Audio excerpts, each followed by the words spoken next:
Hello. Welcome to Market Discussion of the Day. Today, November 19, 2024, Tuesday ആണ്. Market ഡിസ്കഷനിലോട്ട് പോകുന്നതിന് മുന്നേ ആയിട്ട് എനിക്ക് ഏറ്റവും ഇമ്പോർട്ടൻ്റ് ആയിട്ടുള്ളൊരു കാര്യം പറയാനുള്ളത് എന്താ വെച്ചാൽ അടുത്ത തിങ്കളാഴ്ച നവംബർ 25 മൺഡേ നമുക്കൊരു പുതിയ ബാച്ച് സ്റ്റാർട്ട് ചെയ്യുകയാണ്. ഫോറക്സ് ട്രേഡിങ്ങിൻ്റെ ഒരു പുതിയ കോഴ്സ് നമ്മൾ സ്റ്റാർട്ട് ചെയ്യുകയാണ്. ഓക്കെ, ഇന്ത്യൻ ടൈമിംഗ് 7:30 മണിക്കും 10:30 മണിക്കും ആയിരിക്കും ഈ ഒരു കോഴ്സ് നടക്കുക.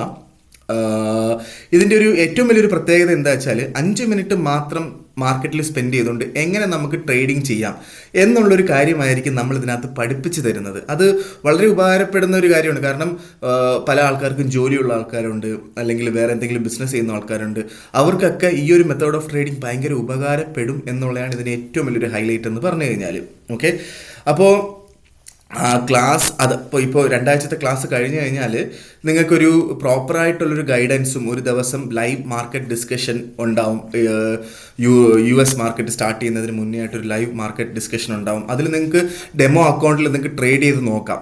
ഓക്കെ, അങ്ങനെ ഡെമോ അക്കൗണ്ടിൽ ട്രേഡ് ചെയ്ത് നോക്കുന്ന സമയത്ത് നിങ്ങൾക്ക് ഏകദേശം ഒരു ഐഡിയ കിട്ടും, നിങ്ങളെ കൊണ്ട് ഇത് ചെയ്യാൻ പറ്റുമോ ഇല്ലയോ എന്നുള്ളൊരു ഐഡിയ കിട്ടും. അത് ഒരു മാസം 1.5-2 മാസത്തോളം നിങ്ങൾ അതിൽ ട്രേഡ് ചെയ്ത് നിങ്ങളെ കൊണ്ട് പറ്റുന്നുണ്ടെങ്കിൽ മാത്രം മുന്നോട്ട് പോവുക. ഇല്ലാത്തുള്ള ആൾക്കാർ എന്താ പറയുക, ചെയ്യാതിരിക്കുക എന്നുള്ളതാണ് എനിക്ക് നിങ്ങളടുത്ത് പറയാനുള്ളത്. അപ്പോൾ കോഴ്സ് ജോയിൻ ചെയ്യണം എന്നുള്ള ആൾക്കാർ എൻ്റെ ഡിസ്ക്രിപ്ഷനിൽ ഞാൻ എൻ്റെ വാട്സപ്പ് നമ്പർ കൊടുത്തിട്ടുണ്ട്, എൻ്റെ ഇൻസ്റ്റാഗ്രാം ലിങ്ക് കൊടുത്തിട്ടുണ്ട്. നിങ്ങൾക്ക് എനിക്ക് മെസ്സേജ് അയക്കാവുന്നതാണ്. ഞാൻ ബാക്കി കാര്യങ്ങൾ പ്രൊസീഡ് ചെയ്യാം. ഇവിടെ നിങ്ങൾക്ക് പേഴ്സണലായിട്ട് മെസ്സേജ് അയച്ചാൽ അല്ലെങ്കിൽ അതിൻ്റെ ലിങ്ക് ഞാൻ നിങ്ങൾക്ക് സെൻഡ് ചെയ്ത് തരാം. ഓക്കെ, അപ്പം കമ്മിങ് ടു മാർക്കറ്റ് ഡിസ്കഷൻ. ഇന്നത്തെ ദിവസം നമുക്ക് ഫണ്ടമെൻ്റൽസിലോട്ട് പോകാനായിട്ട് പ്രത്യേകിച്ച് ഒരു ഫണ്ടമെൻ്റൽസും ഇന്നത്തെ ദിവസം ഇല്ല എന്നുള്ളതാണ് ഏറ്റവും നല്ല കാര്യം. ഓക്കെ, നമുക്ക് ഫുള്ളായിട്ട് ടെക്നിക്കൽ ബേസ് ചെയ്ത് ഇന്ന് ട്രേഡ് ചെയ്യുക എന്നുള്ളതാണ്. ഓക്കെ, അപ്പോൾ എന്തായാലും നമ്മൾ എല്ലാ ദിവസവും പോകുന്നത് പോലെ ഫസ്റ്റ് ഓഫ് ഓൾ നമുക്ക് JPY പോകുമ്പോൾ JPY ഓൾമോസ്റ്റ് 156 ക്രോസ് ചെയ്ത് മുകളിലോട്ട് പോയിട്ടുണ്ടായിരുന്നു. അതിനുശേഷം ഒരു കറക്ഷൻ നടന്നു. ഇപ്പോൾ മാർക്കറ്റ് വന്നിട്ട് 153.92 ആ ഒരു ലെവലിൽ നിൽക്കുകയാണ്. ഓക്കെ, അപ്പോൾ നമുക്ക് 154 ഒരു മൈനർ സപ്പോർട്ടുണ്ട്. അപ്പോൾ അത് ഇന്ന് നമുക്ക് എന്താ പറയുക, യൂറോപ്പ് ഓപ്പണായ ക്യാൻഡിൽ വന്നിട്ട് ഇതാണ് യൂറോപ്പ് ഓപ്പണായ ക്യാൻഡിൽ. യൂറോപ്പ് ഓപ്പണായ സമയത്ത് 154 മുകളിലായിട്ടായിരുന്നു ക്യാൻഡിൽ ഓപ്പൺ ആയത്. ഓക്കെ, പക്ഷേ ഇപ്പോൾ ഏഷ്യ ക്ലോസ് ആയ സമയത്ത് ക്യാൻഡിൽ 153 താഴെയായിട്ടാണ് ക്ലോസ് ചെയ്തത്. അതുകൊണ്ട് നമ്മളൊന്ന് ജസ്റ്റ് വെയിറ്റ് ചെയ്യുക എന്നുള്ളതാണ് നമുക്ക് ചെയ്യാൻ പറ്റുന്ന കാര്യം. ജസ്റ്റ് ഒന്ന് വെയിറ്റ് ചെയ്തിട്ട് മാർക്കറ്റിൻ്റെ കണ്ടീഷൻ നോക്കിയതിന് ശേഷം മാത്രം നമുക്ക് ഒരു തീരുമാനം എടുക്കുന്നതായിരിക്കും ബെറ്റർ. കാരണം നമുക്ക് 150 മാർക്കറ്റ് താഴോട്ട് പോയി 152 കിട്ടിക്കഴിഞ്ഞാൽ ഉറപ്പായിട്ട് നമുക്കൊരു ബെറ്റർ ബൈ പൊസിഷൻ നമുക്ക് കിട്ടും എന്നുള്ളതാണ്. ഓക്കെ, പക്ഷേ ഞാൻ 154 ഒരിക്കലും സെല്ല് ചെയ്യാനായിട്ട് ഞാൻ ഒരിക്കലും പ്രിഫർ ചെയ്യുന്നില്ല എന്നുള്ളതാണ് എനിക്ക് നിങ്ങളടുത്ത് പറയാനുള്ള പോയിന്റ്. ഇപ്പോൾ നമുക്ക് അടുത്ത മാർക്കറ്റ് ഓപ്പണിംഗ് US ഓപ്പൺ ആവുന്ന സമയത്തും ഏകദേശം ഒരു 154 അടുത്താണ് എന്നുണ്ടെങ്കിൽ നമുക്ക് ബൈ ചെയ്തുകൊണ്ട് സ്റ്റാർട്ട് ചെയ്യാം. ഇനിഷ്യൽ ടാർഗറ്റ് 156, ഒരു ലോങ് ടേമിലുള്ളൊരു ടാർഗറ്റ് ഒരു 2-3 ആഴ്ച കഴിയുമ്പോൾ ഒരു 162 all time high of JPY വരെ എത്താനായിട്ടുള്ളൊരു ചാൻസസ് നമുക്ക് JPYയിൽ ഉണ്ട് എന്നുള്ളതാണ് അതിനകത്തുള്ള ഏറ്റവും ഇമ്പോർട്ടൻ്റ് ആയിട്ടുള്ള കാര്യം.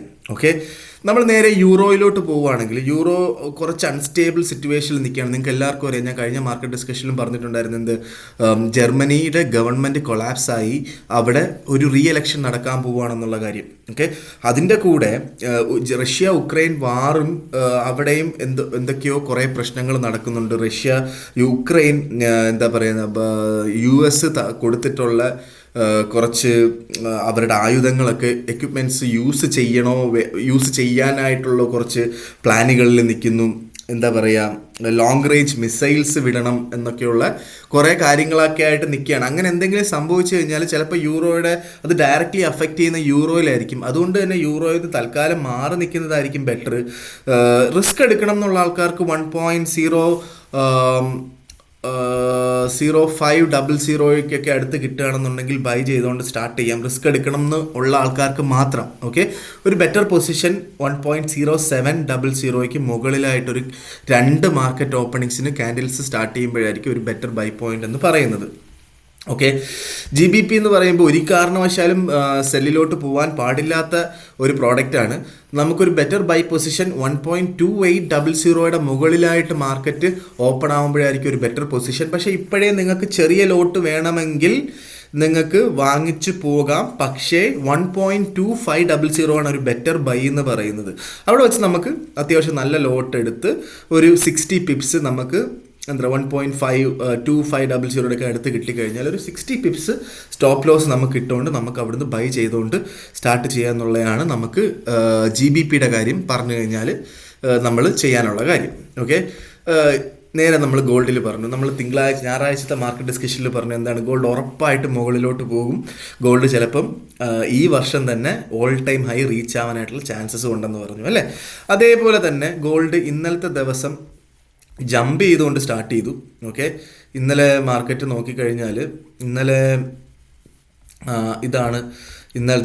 ഇതാണ് മാർക്കറ്റ് ഓപ്പണിംഗ് എന്ന് പറഞ്ഞു കഴിഞ്ഞാൽ ഇവിടെ അവസാനിച്ച 2562 അവസാനിച്ച മാർക്കറ്റ് 2567 സ്റ്റാർട്ട് ചെയ്തത്. $5 ജമ്പ് അപ്പ് ചെയ്താണ് സ്റ്റാർട്ട് ചെയ്തത്.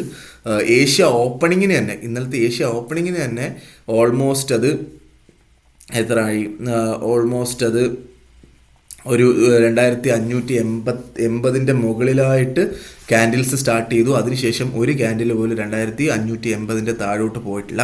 ഓക്കെ, അതിൽ നിന്ന് ഉറപ്പായിട്ട് 2580 ഒരു നല്ലൊരു ഒരു സപ്പോർട്ട് ചെയ്യുന്ന ഒരു ജംഗ്ഷനാണ്.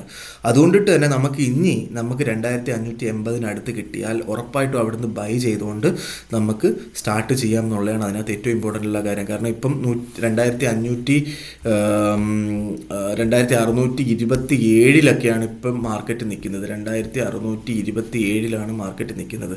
2630 താഴെയായിട്ടാണ് ഇപ്പം എന്താ പറയുക, അടുത്ത ഇപ്പോൾ ഏഷ്യ ക്ലോസ് ആയ സമയത്തും മാർക്കറ്റ് 2630 താഴെയായിരുന്നു. ഇനിയും എന്താ പറയുക, US ഓപ്പൺ ആവുന്ന സമയത്ത് 2630 താഴെയാണ് മാർക്കറ്റ് എങ്കിൽ, അല്ലെങ്കിൽ അത് റെസിസ്റ്റൻസ് വർക്ക് ആവുന്നുണ്ടെങ്കിൽ നമുക്ക് ഒരു റിസ്കി സെല്ല് എടുക്കാം. ഞാനത് ഒരിക്കലും പ്രിഫർ ചെയ്യുന്നില്ല. ഓക്കെ, വേണമെന്നുള്ള ആൾക്കാർക്ക് 2638 മുകളിലായിട്ട് സ്റ്റോപ്പ് ലോസ് ഇടണം എന്നുള്ളതാണ്. പക്ഷേ ഞാൻ ഈ ഒരു കണ്ടീഷനിൽ ഒരു കാരണവശാലും ഞാൻ സെല്ല് റെക്കമെൻഡ് ചെയ്യുന്നില്ല. മാർക്കറ്റ് റീട്രേസ് ചെയ്ത് വന്ന് 2603 ഞാനൊരു ഓൾറെഡി ഒരു ബൈ ലിമിറ്റ് ഇട്ട് വെച്ചിട്ടുണ്ട്. 600 അടുത്ത് നിൽക്കുകയാണെന്നുണ്ടെങ്കിൽ, കാരണം ഇന്നലെ മാർക്കറ്റ് അവസാനിച്ചതും ഇന്നത്തുള്ള എല്ലാ ക്യാൻഡിൽസും സ്റ്റാർട്ട് ചെയ്തതും 2600 മുകളിലായത് കൊണ്ടിട്ട് അവിടെ ഒരു സൈക്കോളജിക്കൽ സപ്പോർട്ട്, ഒരു മൈനർ റെസിസ്റ്റൻസ് ഉണ്ടായത് കൊണ്ടിട്ട് 2600 അടുത്ത് 603 ഞാൻ ബൈ ലിമിറ്റ് ഇട്ട് വെച്ചിട്ടുണ്ട്. ഓക്കെ, അടുത്ത് വേണമെങ്കിൽ നമുക്കൊരു ബൈ ചെയ്യാം. 2589 നമുക്ക് സ്റ്റോപ്പ് ലോസ് ഇടണം എന്നുള്ളതാണ് അതിനകത്തുള്ളൊരു ഏറ്റവും ഇമ്പോർട്ടൻ്റ് ആയിട്ടുള്ള കാര്യം. ഒരു കാരണവശാലും സ്റ്റോപ്പ് ലോസ് ഇല്ലാതെ ചെയ്യരുത് എന്നുള്ളതാണ്. ഓക്കെ, അപ്പോൾ ഇതാണ് നമുക്ക് രണ്ട് എന്താ പറയുക, നല്ലൊരു എന്താ പറയുക, ഒരു ബൈ പൊസിഷൻ എന്ന് പറഞ്ഞു കഴിഞ്ഞാൽ 2580 2600 ഓക്കെ, അതുകൊണ്ട് തന്നെ 2600 എടുക്കുമ്പോൾ നമ്മൾ ഒരു ലോട്ട് കച്ചവടം ചെയ്യുന്ന ആൾക്കാർ, ഞാൻ ഒരു ലോട്ട് കച്ചവടം ചെയ്യുന്നതിനകത്ത് ഞാൻ വെറും 0.2 ലോട്ടാണ് ഞാൻ ബൈ എടുത്തിട്ടുള്ളത്. ഓക്കെ, കാരണം എനിക്ക് 2580 വന്നു കഴിഞ്ഞാൽ എനിക്ക് ബാക്കി ലോട്ട് എടുക്കാൻ പറ്റും. മനസ്സിലായില്ലേ? അപ്പോൾ അതാണ് എനിക്ക് എന്താ പറയുക, അതാണ് ചെറിയ ലോട്ട് എടുത്ത് നമ്മൾ 2600 സ്റ്റാർട്ട് ചെയ്ത് വെക്കുക എന്നുള്ളതാണ് ചെയ്യണം. ഐ മീൻ, ഇപ്പം ചെറിയ ലോട്ടൊക്കെ എടുക്കുന്ന ആൾക്കാരാണെങ്കിൽ, ഒരു 0.2 ലോട്ട് എടുക്കുന്ന ആൾക്കാരാണെങ്കിൽ ഒരു 0.03 ലോട്ടിൽ അല്ലെങ്കിൽ 0.05 ലോട്ട് വേണം നമുക്ക് 2600 ബൈ ചെയ്യാനായിട്ട്. ബൈ സൈഡിൽ നിൽക്കുക എന്നുള്ളതാണ് ഗോൾഡിൽ. ഓക്കെ, ഒരു കാരണവശാലും സെൽ സൈഡിൽ പോകരുത്. റിസ്ക് ചെയ്യണം എന്നുള്ള ആൾക്കാർക്ക് ഇപ്പോൾ വേണമെങ്കിലും സെല് ചെയ്യാം. 2629 നിൽക്കുകയാണ് മാർക്കറ്റ്.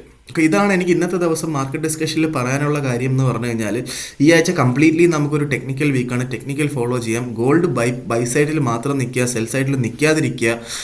കാരണം ഗോൾഡ് ബുള്ളിഷ് ആയിട്ടുള്ളൊരു വൺ സൈഡഡ് മൂവ്മെൻറ്റിൻ്റെ തുടക്കം കാണിച്ച് തുടങ്ങി എന്നുള്ളതാണ്. ചിലപ്പോൾ ഇത് ഓൾ ടൈം ഹൈ വരെ റീച്ച് ആവാനുള്ള ചാൻസ് ഉണ്ട്. ഓക്കെ ഗായ്സ്, ഇതാണ് എനിക്ക് ഇന്നത്തെ ദിവസം മാർക്കറ്റ് ഡിസ്കഷനിൽ പറയാനായിട്ടുള്ള കാര്യങ്ങൾ. എന്തായാലും മാർക്കറ്റ് ഡിസ്കഷനിലായിട്ട് നാളെ കാണാം. സപ്പോസ് 2600 റെസിസ്റ്റ് ചെയ്താൽ ചിലപ്പോൾ നമുക്കൊരു മൂവ്മെൻറ്റ് 2615 നമുക്കൊരു മൈനർ റെസിസ്റ്റ് ഉണ്ട്. ഇപ്പം 2630 സെല്ല് ചെയ്യുന്ന ആൾക്കാരുടെ അടുത്ത് പറയാനുള്ള കാര്യം, 2615 ഒരു മൈനർ റെസിസ്റ്റൻസ് ഉണ്ട്. അത് മനസ്സിലിരിക്കുക. അവിടെ വെച്ച് പ്രോഫിറ്റ് എടുത്ത് മാറണോ വേണ്ടയോ എന്നുള്ളതൊക്കെയുള്ള നിങ്ങളുടെ പേഴ്സണൽ ചോയ്സസ് ആണ്. ഓക്കെ, പക്ഷേ ബൈ സൈഡിൽ സെൽ സൈഡിൽ മാക്സിമം നിൽക്കാതിരിക്കുക, ബൈ സൈഡിൽ നിൽക്കുക. നല്ലൊരു റീട്രേസ്മെൻറ്റ് വരുന്ന സമയത്ത് നല്ലൊരു ഓപ്പർച്യൂണിറ്റി ആണെന്ന് വിചാരിച്ച് അവിടുന്ന് ബൈ ചെയ്ത് സ്റ്റാർട്ട് ചെയ്യുക എന്നുള്ളതാണ്. ഓക്കെ ഗൈസ്, ഇന്നത്തെ മാർക്കറ്റ് ഡിസ്കഷൻ നമുക്ക് ഇവിടെ കൺക്ലൂഡ് ചെയ്യാം. നാളെ കാണാം. Okay, by.